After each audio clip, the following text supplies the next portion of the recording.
Would you dance with me, oh lover of my soul? To the song of all songs.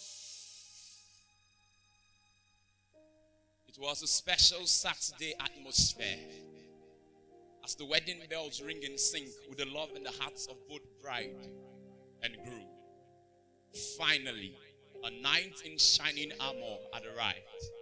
After waiting for long hours at the bus stop of spinsters, a bus had just stopped. A luxurious bus he was, tall, rich, and handsome, the bus of our work. Why, she was like a love goddess. The way the white wedding gown adorned her already embroidered face. Sparks from her electric smile. Charges work to spill from his firm face but loose lips. Oh, that I had 1,000 tongues to tell you how much I love you were the words he whispered.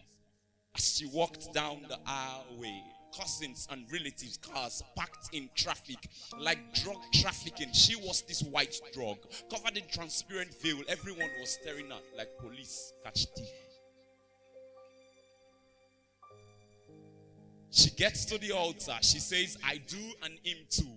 Two become one. Marriage is honorable in all, with the dead undefiled, and this union could prove it. So I want to make a toast.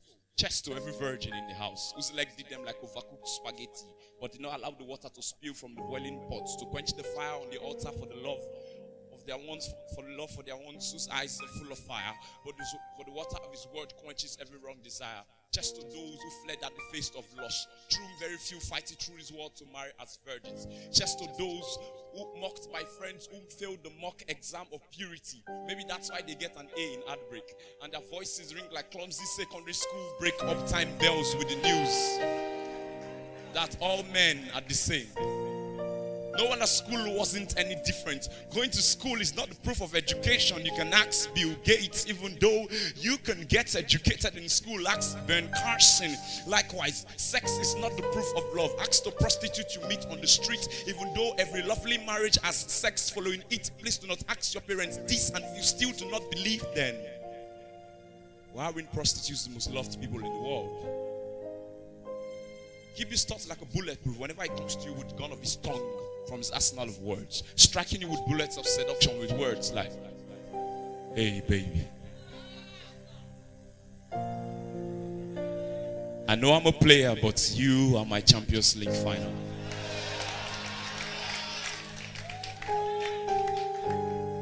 My Liverpool's slippery every time you strike me with your round eyes like Mohamed Salah does the football. You will never walk alone, and I can die for you. Tell him, too late. Someone already did, and this is love. Christ died for us while we were yet sinners.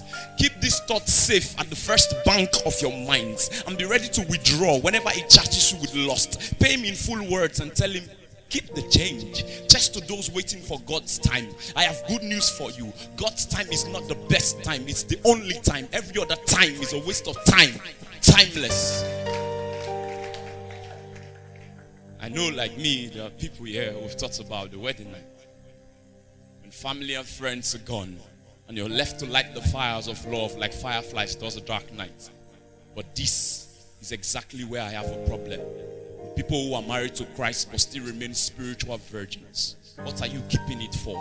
Married women behave like reverend sisters without reverence for the presence of a high priest. I don't understand how we claim to be married to Christ, but when our ex and xvideos.com asks us out, we say we are single and searching. So they Google us, and when they're done exploring our website, we're caught in the internet of sin. And then we blame our spouse, Christ, for not being a protective firewall. When we forget when we had skin-to-skin penetration with iniquity, the blood of your innocence stained the bedsheet, and now you're guilty.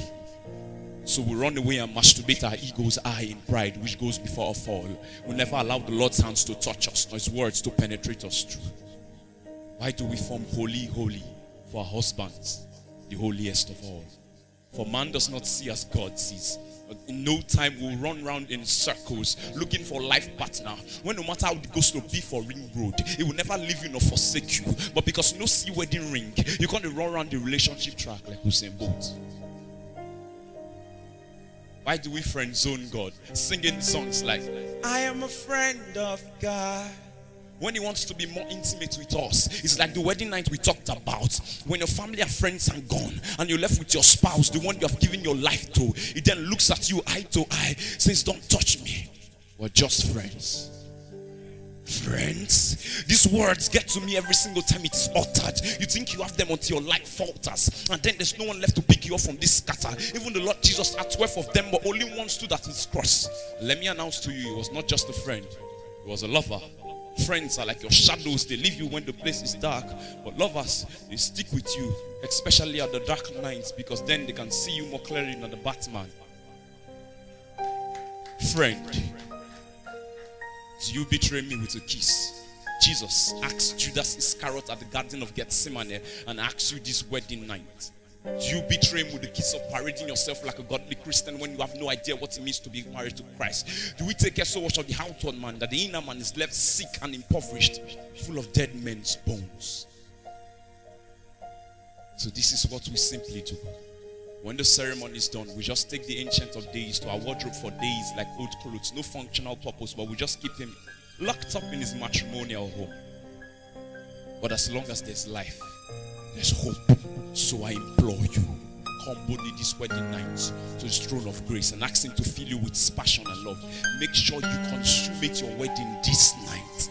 As for me, since the night I met him, I couldn't keep my legs to myself, screaming the gospel from one door to another, now seducing especially sinners to grace. And if you don't live with anything, live with this, please. Spiritual virginity does not exist. It's either you're being raped by iniquity or you give yourself over to the King of eternity.